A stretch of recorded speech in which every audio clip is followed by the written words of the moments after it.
Why do humans feel the need to bury or ritualize the death? That's a really meaningful question. And so, at its core, the idea of burying or ritualizing death is really about how humans cope with loss and also honor the person who passed away.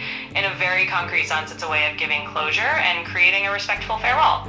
And culturally, these rituals are kind of universal. Every society does it in its own way because they help the living process grief. If we think of someone like the anthropologist Arnold van Gennep, who studied rites of passage, he pointed out that funeral rituals are a way of marking that transition from life to death, and they help the community support each other.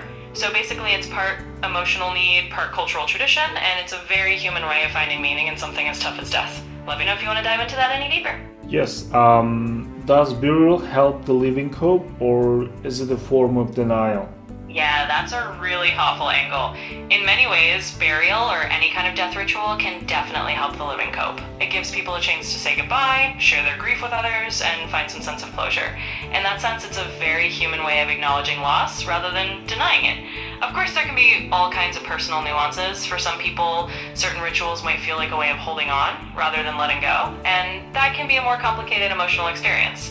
But generally speaking, these traditions have lasted because they do provide comfort and a sense of shared humanity. So it's less about denial and more about finding a path through grief together. Let me know if you want to explore that more. So, what would it mean if we abandoned all burial rituals?